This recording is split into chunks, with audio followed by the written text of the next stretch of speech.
Hello YouTube, what's going on? Today I just wanted to share a quick little tip. Instead of buying a more expensive machine, both of these are, not going to say bottom of the line machines, they're actually pretty good. Both of them are decent.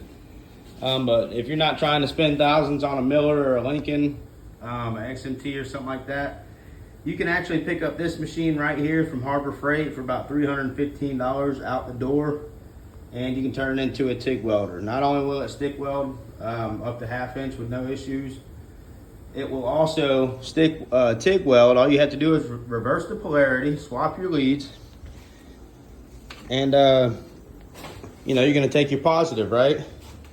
So this is your positive. Now you have your bottle of argon and you have your TIG rig. So all we're going to do, have my TIG rig, and I'm going to connect my hose right to my argon, 100% argon. And now what a lot of people do is they'll take this little piece off right here, they'll disconnect that, and they'll put this adapter in there. It goes just like this, from your small hose to your big hose, just like that, simple. And now what you would do is you would run your negative, you would run your ground clamp, take your ground clamp right from your machine, ground coming to my hand, and you would hook it up to your terminal, because TIG welding, you know, you reverse the polarity, so negative is positive. Now with that being said, what I've done, instead of putting that lug on there, didn't even need to, slide my little cover back up over here real quick, get that on there.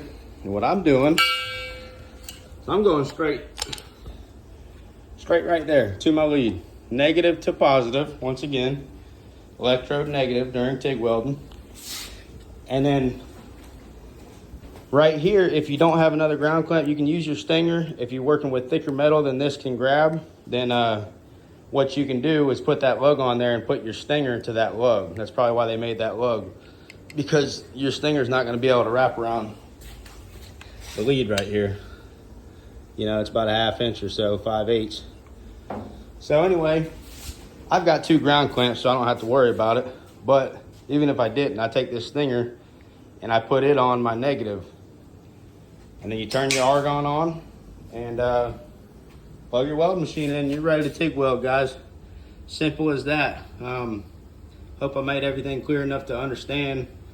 But for a $300 machine, guys, this thing will weld. I've got some other videos showing a couple first beads it ran, and it doesn't hold an arc very well. Doesn't hold an arc very well during low amperage, trying to weld thin with TIG welding, but it will stick weld great. It'll TIG weld great.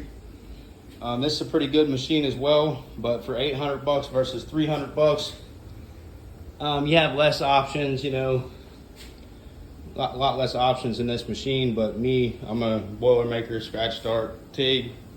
You know, I'm used to just simple, fire it up and go. So $300 welding machine, 225 stick welder, Harbor Freight, turns into a TIG welder. That simple, guys.